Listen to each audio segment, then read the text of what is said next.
안녕하세요, 여러분. 팟캐스트를 청취 중이시네요. 여러분, 태국과 캄보디아가 분쟁 중이지만 아직 전쟁은 일어나지 않았습니다. 한 캄보디아 학자가 중국이 가장 잠재적인 중재자가 될 수 있다고 의견을 피력했습니다. 그러나 실제 총성이 울리자 중국의 반응은 상당히 미온적이었습니다. 중국의 소후 사이트에 29일 게시된 기사가 이 점에 대한 해석을 제시했습니다. 기사 제목은 이번에 베이징이 캄보디아 편을 들지 않은 이유, 한마디로 프놈펜이 사람이 바뀌었기 때문이다. 기사에서 2025년 7월 태국 캄보디아 국경에서 전쟁의 연기가 피어올랐다고 합니다. 캄보디아 보병 여단 지휘소에서 짙은 연기와 폭탄의 매운 냄새가 피어올랐습니다. 구식 미GH-21 전투기가 태국의 F-16을 맞설 수 없었습니다. 병원 잔해 옆에서 주민들의 울음소리가 제트기의 굉금에 묻혔습니다. 이 충돌은 과거 친밀했던 친구들이 적으로 변한 현상이자 지리정치적 손절매 행동으로 계획된 것입니다. 프놈펜 정부가 유엔 안보리에 태국의 침략을 막아달라고 긴급 요청했을 때 베이징의 반응은 매우 냉담했습니다. 중국 외교부는 이 충돌을 마음을 아프게 하고 우려스럽다, 고만 표현하며 서구 식민주의 유산 탓으로 돌렸습니다. 과거 형제국에 대한 강력한 지지는 완전히 사라졌습니다. 이 냉정한 대처는 우연이 아니라 훈마네트 정부의 배신 행위에 대한 전략적 반응입니다. 훈센 시대의 캄보디아는 동남아에서 중국의 가장 충성스러운 동맹국이었습니다. 중국의 대규모 원조로 고속도로, 해상교량, 산업단지가 건설되어 캄보디아의 인프라가 변모했습니다. 심지어 가장 더럽고 힘든 일, 예를 들어 잭 산업인 처리 공장까지 맡았습니다. 그러나 2023년 훈마네트가 집권한 후 중캄 관계는 급속히 변했습니다. 미국 육군사관학교 출신인 그는 중국에 대한 세 가지 명백한 배신을 보였습니다. 첫째, 등 뒤에서 칼을 찌르기. 2024년 중국과 필리핀이 남중국해에서 긴장된 대치 중에 훈마네트는 필리핀을 방문해 군사협력을 체결했습니다. 이는 서구에 친화적 신호를 보내 중국의 인내 한계를 공개적으로 도전한 행위로 여겨집니다. 둘째, 화근을 키우기. 중국인을 대상으로 한 사기 전화 조직이 캄보디아 영토에 만연합니다. 수많은 중국 가정이 파산했지만 범죄 네트워크는 지방 세력의 보호로 법망을 피해갑니다.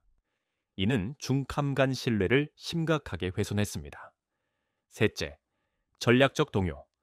훈마네트 정부는 중국과 미국 사이에서 줄타기 놀이를 하려 했으나 경제와 군사 모두에서 큰 피해를 입었습니다.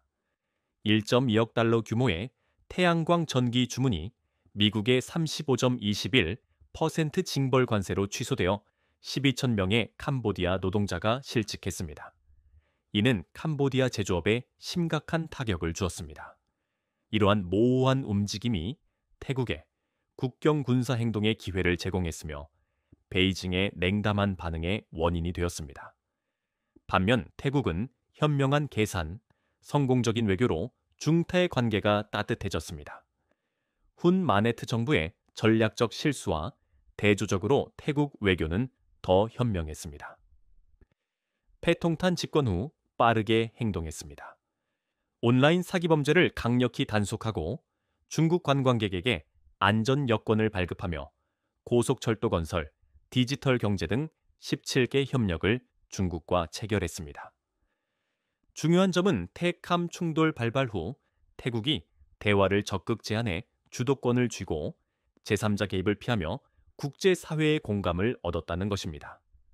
반면 훈센은 패통탄을 배신했다는 비난을 받았고 소셜미디어 여론에서 맹비난을 받았습니다. 여론 천층은 완전히 태국 쪽으로 기울었습니다. 훈마네트 정부의 단기적 전략 시야가 고통스러운 결과를 드러냈습니다. 태양광 산업 피해와 온라인 사기 문제 외에 그들이 계획한 푸남 운하 프로젝트도 여러 이유로 중단되었습니다. 군사적으로 캄보디아군은 태국군에 완전히 제압당했습니다. 대공 화력이 약해 태국 공군에 대응할 수 없었습니다.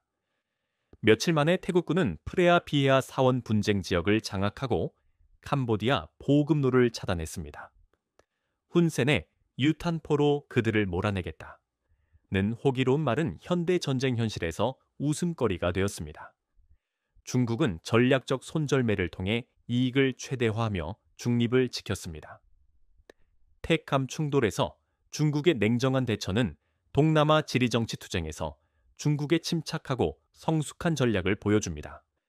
왕이 외교부장은 더 이상 형제를 언급하지 않고 식민주의 유산을 강조했습니다. 이는 베이징이 훈 마네트 정부에 대한 무조건적 지지를 포기했다는 신호입니다. 중캄 관계는 조건적 협력으로 전환되었습니다. 캄보디아 두리안의 중국 시장 진입, 디지털화 건설, 중국 투자 모두 엄격한 조건 제한을 받게 될 것입니다.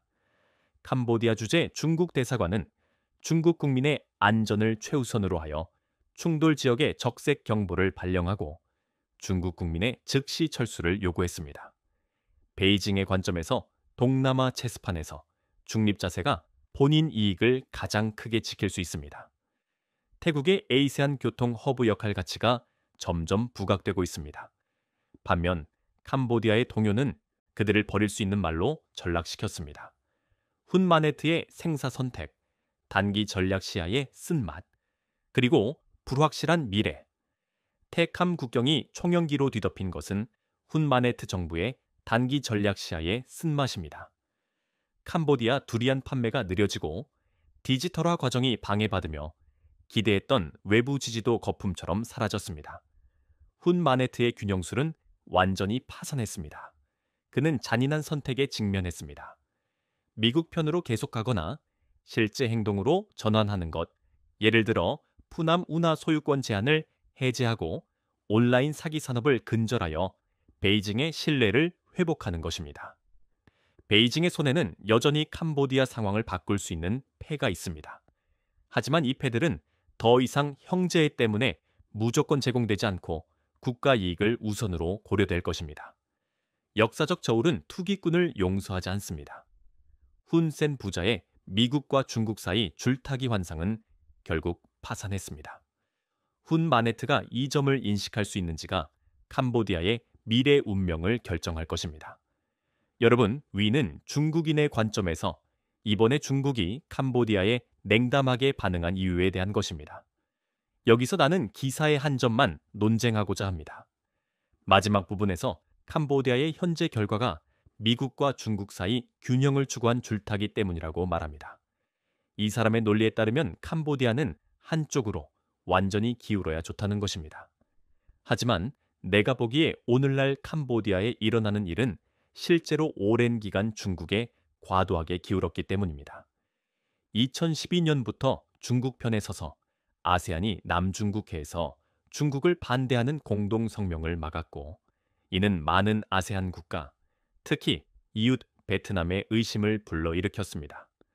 이후 중국이 독자적 기지를 개조하도록 허용하여 중국이 이 해군 기지에 우선 접근할 수 있는 비밀 합의가 있을 수 있다는 의심을 샀습니다.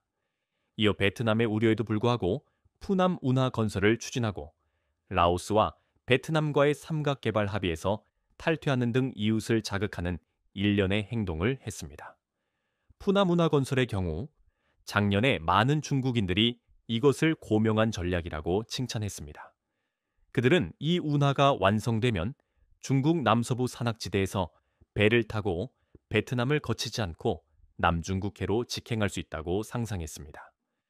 캄보디아가 삼각개발 합의에서 탈퇴할 때 중국 네티즌들은 이 행동을 현명하고 용감하다고 칭찬하며 베트남의 영향을 배제했다고 했습니다.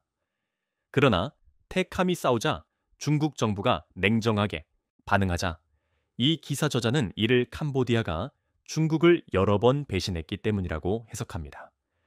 이 충돌을 통해 캄보디아가 배울 교훈이 있다면 그것은 이웃이 사촌보다 낫다 것입니다. 베트남과 태국 같은 두 강한 이웃 사이에서. 하지만 캄보디아는 최근 몇 년간 천조 중국을 등에 업고 두 이웃 모두에 무례했습니다. 태국과의 충돌이 터지자 나는 캄보디아가 중국의 구원을 요청하고 중국이 네가 옳다는 건 알지만 그놈 태국이 너보다 2배는 가치가 있어. 즉, 태국과의 관계 이익이 캄보디아와의 이익보다 훨씬 크다고 말하는 장면을 상상합니다. 한편으로는 중국이 캄보디아를 키운 목적은 동남아를 혼란스럽게 하고 베트남과 태국의 원기를 소모시키기 위함이라는 의견도 있습니다. 그런 경우 태캄 충돌은 그들의 바람에 맞고 그들은 충돌이 조금 지속되길 바랄 것입니다. 캄보디아가 거의 죽을 지경이 되면 다시 힘을 불어넣어 살릴 것입니다. 목표는 태국의 힘을 고갈시키고 이를 통해 충돌을 지배할 역할을 얻는 것입니다. 그리고 이를 태국과의 양자 관계에서 미국과의 글로벌 체스판에서 협상 카드로 사용합니다. 여러분의 관심에 감사드립니다.